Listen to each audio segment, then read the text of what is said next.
Saudara, program Indonesia Update harus kami sela sejenak untuk mendengarkan pernyataan dari juru bicara KPK terkait dengan hasil pemeriksaan terhadap tersangka kasus suap Harun Masiku, Sekjen PDI Perjuangan, Hasto Kristianto yang sudah diperiksa sebagai tersangka oleh penyidik KPK sejak pagi tadi. Hasto, Sekjen PDI Perjuangan diperiksa atas status tersangkanya pada suap Harun Masiku pada dua unsur, yakni unsur penyuapan mantan komisioner KPU dan juga upaya ataupun dugaan upaya merintangi penyidikan kader PDIP Harun Masiku yang sudah buron sejak tahun 2020 silam. Semangat ya. Tenang saya.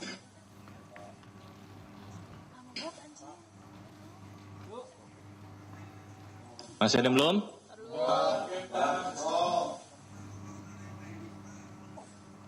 Baik, silakan rekan-rekan bagi yang mau bertanya hari ini.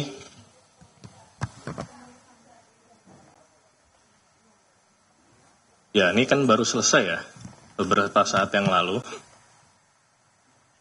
Secara umum yang bersangkutan tentunya dimintai keterangan seputar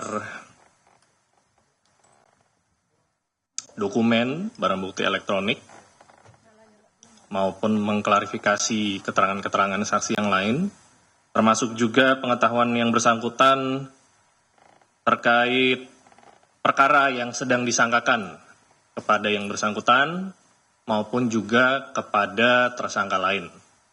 Kalau isinya apa, tentunya saya tidak bisa menyampaikan kepada rekan-rekan karena itu sudah masuk di materi penyidikan.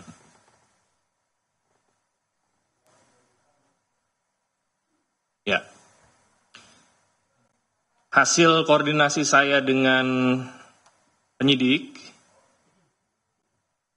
yang bersangkutan tidak dilakukan penahanan hari ini karena penyidik masih membutuhkan waktu untuk memeriksa beberapa saksi yang masih belum hadir dan masih dibutuhkan. Ya, sebagaimana rekan-rekan ketahui juga ada beberapa saksi yang dipanggil di perkara ini belum hadir. Beberapa diantaranya saudara Saiful Bahri, ada juga saudari Maria Lestari, dan ada beberapa saksi lainnya. Jadi penyidik menilai belum diperlukan untuk dilakukan penahanan dan tentunya bila penyidik dan jaksa penuntut umum sepakat bahwa berkas ini sudah siap untuk dilimpahkan, maka proses tersebut akan dilanjutkan.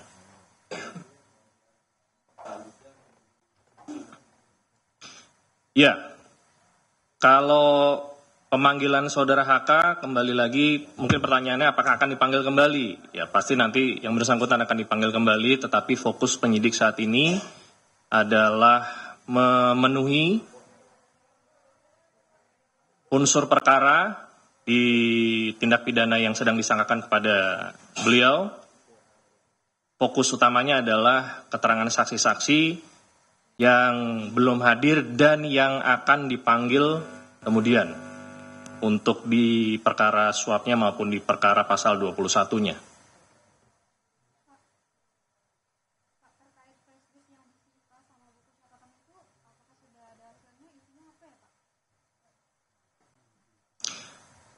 Sebagaimana yang sudah saya jelaskan tadi ya,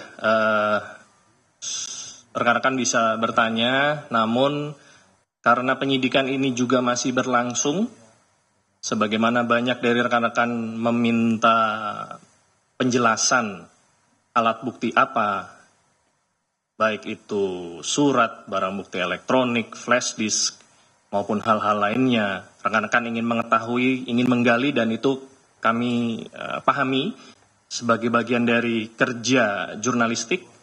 Namun penyidik saat ini belum bisa membuka apa isinya, karena masih bersifat rahasia, dan itu Kalau di tingkat penyidikan baru bisa ditunjukkan kepada yang pertama, itu kepada penguasa barang. Yang pertama. Yang kedua, kepada saksi-saksi yang diduga mengetahui perihal alat bukti yang disita tersebut. Jadi di tingkat penyidikan baru sebatas itu. Nah, rekan-rekan dan masyarakat baru bisa mengetahui apa isi baik itu catatan maupun flash disk maupun mungkin ada laptop, barang bukti elektronik lainnya, nanti ada ruangnya pada saat perkara ini sudah dilimpahkan ke persidangan nanti.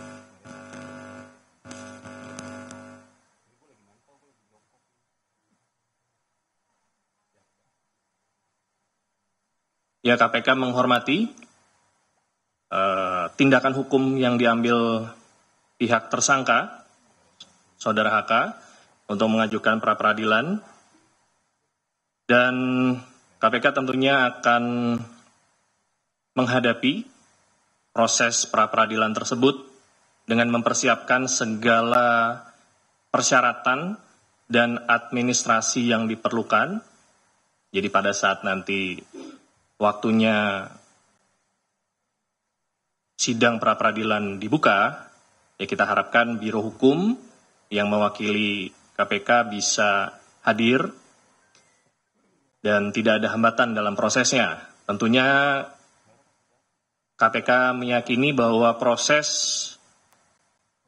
penyidikan termasuk penetapan tersangka Saudara HK sudah prosedural, profesional, dan proporsional.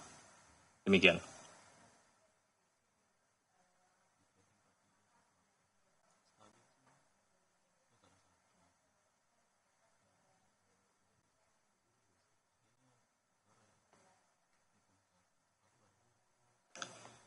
Ya, kita kalau berbicara pra-peradilan, ini sebagai edukasi juga bagi masyarakat bahwa pra-peradilan ini merupakan satu ranah yang bisa diambil oleh tersangka untuk menguji proses formil dari penyidikan, baik itu penyitaan, penggeledahan, penahanan, dan terakhir ya muncul terkait penetapan tersangka.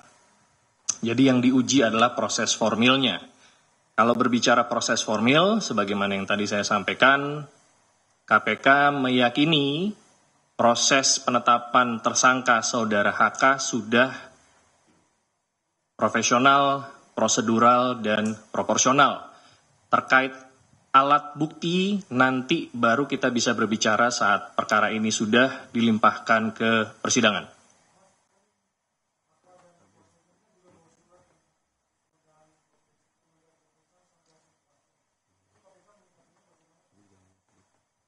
Ya, atas permohonan tersebut, info yang kami dapatkan dari penyidik bahwa permohonan itu ditolak, ya, prosesnya tetap berlanjut. Apakah nanti Saudara HK akan dilakukan pemanggilan selama proses pra-peradilan, itu nanti dikembalikan kepada penyidik lagi. Intinya, permohonan sudah diterima, tetapi tanggapan dari KPK itu ditolak.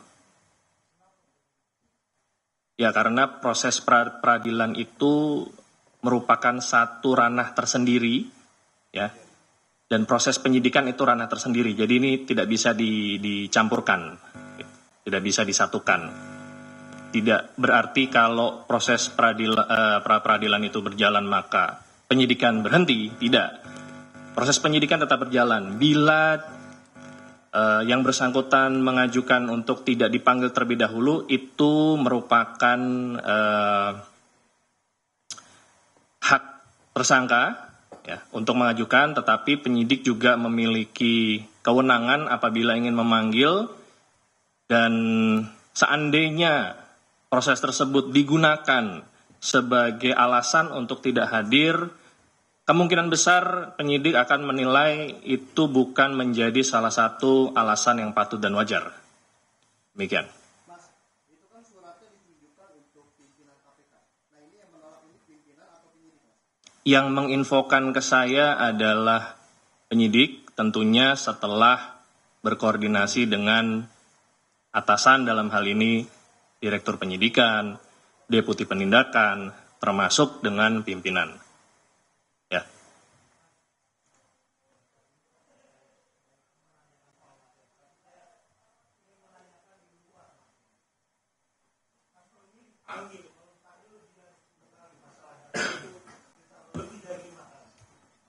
Dari pertama datang terus keluar dia selalu bicara.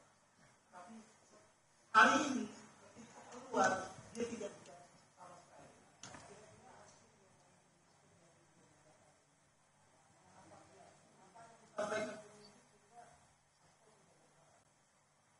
Ya, saya tidak bisa menduga-duga ya apa yang disampaikan penyidik. Mungkin beliau sedang kurang enak badan sehingga tidak memiliki keinginan untuk berbicara kepada rekan-rekan dan diwakili oleh kuasa hukum. Apakah ada pembicaraan yang membuat saudara HK tidak ingin berbicara kepada teman-teman jurnalis? Tentunya ini menjadi ranah materi penyidikan.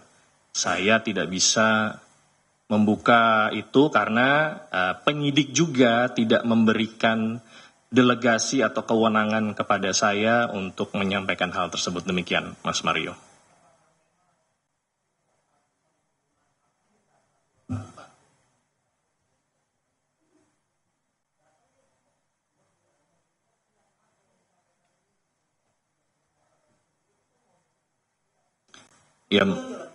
Ya itu kembali lagi saya tidak bisa sampaikan clue-nya karena belum dapat clue. Mungkin rekan-rekan bisa bertanya kepada kuasa hukum lebih lanjut ya, atau ke saudara HK langsung. Apakah ada hal-hal tertentu yang membuat yang bersangkutan tidak ingin berbicara kepada rekan-rekan jurnalis pada saat selesai dilakukan pemeriksaan sebagai tersangka. Demikian.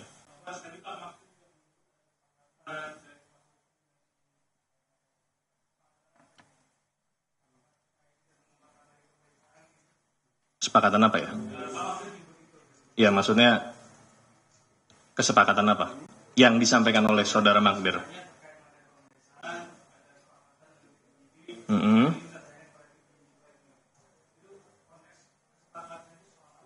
Saya juga baru tahu ini ada kesepakatan yang disampaikan sama Mas Rizky ya. Ya, tentunya penyidik dalam hal ini Satgas yang menangani perkara termasuk yang melakukan pemeriksaan bekerja secara profesional, prosedural dan proporsional. Ya, saya kurang memahami apa yang dimaksud kesepakatan oleh saudara Magdir. Apakah beliau mungkin menyampaikan terkait surat pengajuan tadi yang disampaikan salah satu rekan jurnalis bahwa tidak akan dilakukan pemeriksaan. Kalau itu sudah saya jawab bahwa proses penyidikan tetap berjalan, ya. Artinya KPK menolak pengajuan tersebut.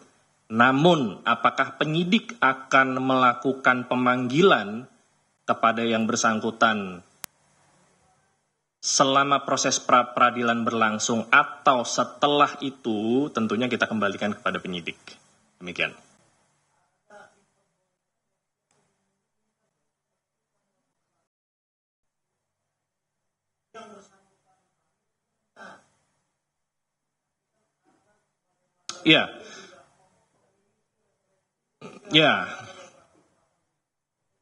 Ya, jadi seperti yang tadi sudah saya sampaikan bahwa proses penyidikan dan proses pra-peradilan itu berdiri sendiri-sendiri, ya, tidak ada berkaitan secara langsung. Jadi dalam proses peradilan penyidikan tersebut saksi-saksi bisa tetap dipanggil, penyidik masih bisa melakukan penyitaan maupun proses-proses penyidikan lainnya termasuk salah satunya penahanan. Ya. Kalau berbicara memungkinkan atau tidak, memungkinkan. Apakah dilakukan atau tidak, itu dikembalikan kepada penyidik nanti, termasuk jaksa. Di KPK ini, di mana penyidikan dan penuntutan berada di satu atap, penyidik dan jaksa penuntut umum ini bekerja sama dan saling memberi masukan. Kapan sebaiknya tersangka ini ditahan? Bagaimana alat bukti dalam pemenuhan unsur perkara? Ini menjadi salah satu kekuatan di KPK hingga pada saat perkara ini dilimpahkan ke persidangan nanti, untuk conviction rate-nya ini 100% atau mendekati 100% kalau melihat histori putusan pengadilan untuk perkara yang diajukan oleh KPK sampai dengan saat ini. Jadi kembali menjawab pertanyaan Mas Mario, itu dimungkinkan, tetapi apakah akan dilakukan nanti kita kembalikan prosesnya ke penyidik nanti.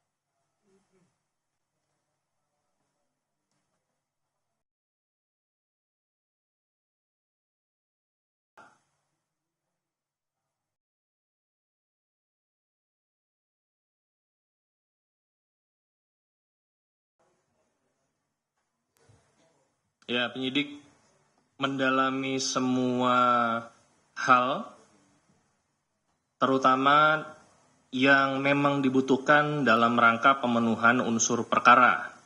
Jadi sebagaimana rekan-rekan ketahui, ada 2 perkara yang disangkakan oleh kepada saudara HK, dalam hal ini suap, saudara Harun Masiku, kepada saudara Wahyu Setiawan, dan juga menghalang-halangi penyidikan. Jadi pemanggilan penyidik terhadap saksi-saksi ini tentunya berputar pasal yang disangkakan maupun objek perkara yang disangkakan kepada saudara HK. Apakah saksi-saksi yang dipanggil ini ada kaitan langsung? Tentunya penyidik memiliki penilaian tersendiri, bahwa termasuk salah satunya saudara Maria Lestari, ya, maupun KPU, bahwa saksi-saksi tersebut memiliki nilai pembuktian atau setidaknya petunjuk terhadap perkara yang sedang disangkakan untuk bisa menguatkan perkara ini, sehingga nanti pada saat perkara ini disajikan di persidangan akan meyakinkan hakim bahwa memang benar perbuatannya ada, didukung dengan alat bukti yang nanti akan disajikan oleh rekan-rekan jaksa penuntut umum.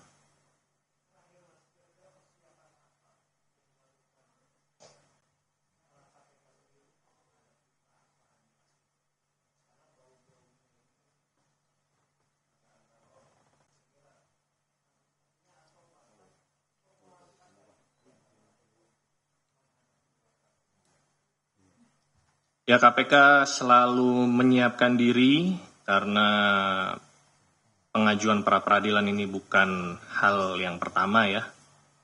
Ini KPK sudah sering di-challenge oleh para tersangka melalui pra-peradilan. Tentunya rekan-rekan kita di Biro Hukum sudah menguasai hal-hal apa saja yang dibutuhkan untuk menghadapi proses pra-peradilan, dengan berkoordinasi dengan penyelidik, berkoordinasi dengan penyidik, termasuk dengan struktural dalam hal ini para direktur, deputi maupun pimpinan, Dan semua administrasi dalam rangka penyidikan tersebut juga akan disiapkan sehingga nanti pada saatnya sidang itu digelar, Biro Hukum bisa meyakinkan hakim pra peradilan bahwa perkara ini memang sudah sesuai dengan aturan hukum yang berlaku.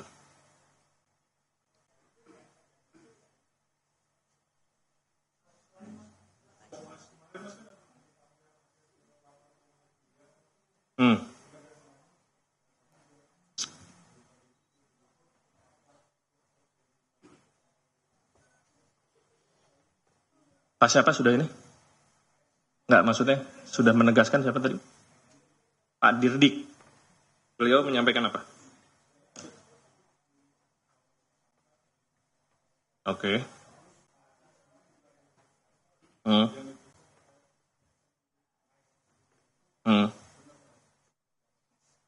Ya,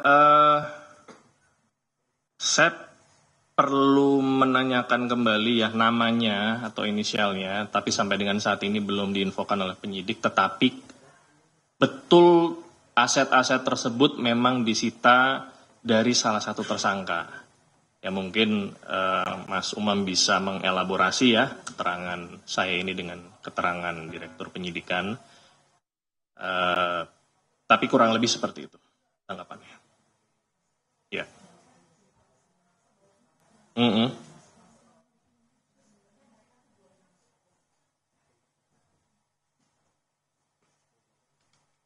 Semua orang bisa datang ke KPK. KPK ini lembaga yang terbuka untuk umum. Tentunya wilayah atau tempat-tempat yang bisa didatangi bagi orang-orang tersebut juga terbatas. Masuk ke lobi